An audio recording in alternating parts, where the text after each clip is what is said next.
আজকে আপনাদের কাছে একটা নিরামিষ ফুলকপির তরকারি নিয়ে এসেছি। দেখুন আমি নিরামিষ ফুলকপির ডালনাটা কিভাবে বানিয়েছি। এখানে ফুলকপিগুলো ভেজে রেখে দিয়েছি সিদ্ধ করে, লবণ দিয়ে একটু ভাপিয়ে নেব। আলু ফুলকপি ভাপানো হয়ে গেছে, এবার আমি জলটা ঝরিয়ে তুলে নিয়েছি। পরিমাণ মতো বেশ সর্ষের তেল দিয়ে দিলাম।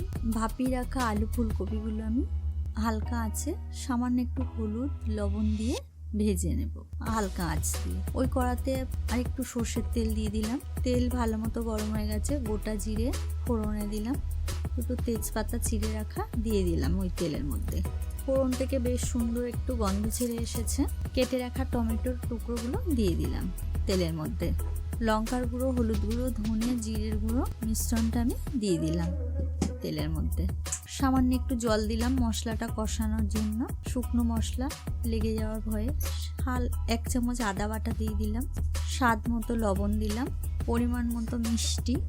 নিরামিষ তরকারিতে একটু মিষ্টি মিষ্টি আসবে, তার জন্য সামান্য একটু মিষ্টি দিলাম স্বাদ আনার জন্য।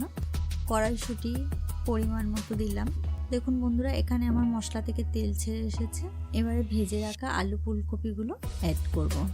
ভালো করে এটা কষিয়ে নেব মশলার সাথে। কষানো প্রায় হয়ে এসেছে, এবার পরিমাণ মতো আমি জল দেবো। যেহেতু আলু ফুলকপি আমার সিদ্ধ করাই আছে, পরিমাণ মতো জলটা এখানে দিয়ে দিলাম। খুব ঝোল রাখবো না, খুব শুকনো করবো না, মিডিয়াম হয়ে এসেছে আমার আলু ফুলকপির ডালনা। এখানে ঘি, গরম মশলা দিয়ে এবার নামিয়ে নেব।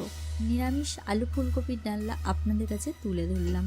এটা রুটি বা পরোটার সাথে বা ভাতের সাথে পরিবেশন করতে পারবেন আপনারা।